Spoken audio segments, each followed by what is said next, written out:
এখানে উপস্থিত সকলকে আমার তরফে অভিনন্দন ও ভালোবাসা। বন্দে মাতরম। ভারত মাতা কি জয়। আজ 15ই আগস্ট 2024, স্বাধীনতার ৭৮তম মহোৎসব।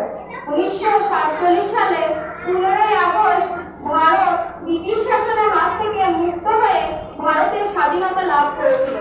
তাই আজকে আমরা ভারতের স্বাধীন নাগরিক। কিন্তু এই লড়াই ছিল অনেক কষ্টের। যারা আমাদের স্বাধীনতা এনে দিয়েছেন সেই সকল মহান বীর সংগ্রামীদেরকে আজকে আমরা শতকোটি প্রণাম জানাই। গান্ধীজি, নেতাজি সুভাষচন্দ্র বসু, ভগৎ সিং, ঝাঁসি রানী লক্ষ্মীবাই, মাতঙ্গিনী হাজরা ও জওহরলাল নেহরু থেকে শুরু করে মৃত্যুঞ্জয় ক্ষুদিরাম ও হাজার হাজার সাধারণ মানুষ সংবদ্ধ করে এনেছে ভারতের স্বাধীনতা। তাই আজকে এই দিনে ওই সকল মহান বীরদের স্মরণ করার দিন। আজ স্বাধীনতা ৭৮তম। 1947 সালে 15ই আগস্ট দিল্লির লালকেল্লায় ভারতের প্রথম প্রধানমন্ত্রী জওহরলাল নেহরু জাতীয় পতাকা উত্তোলন করেন। সেই থেকে স্বাধীনতা দিবস হিসাবে মানা হয় 15ই আগস্ট।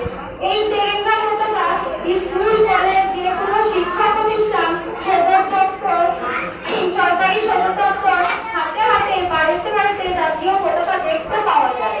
কিন্তু আমাদের জানতে হবে এই জাতীয় পতাকার আসল অর্থ ও ব্যবহার। উপরে গেরুয়া রং, ত্যাগ ও বৈরাগ্যের প্রতীক, মাঝে সাদা, শান্তি ও সৎভাবে জীবনকে এগিয়ে নিয়ে যাওয়ার প্রতীক, নিচে সবুজ, সতেজ, বিশ্বাস, সমৃদ্ধির প্রতীক, অশোক চক্র, গতিশীল অনুশাসনের প্রতীক। এ হলো আমাদের দেশ।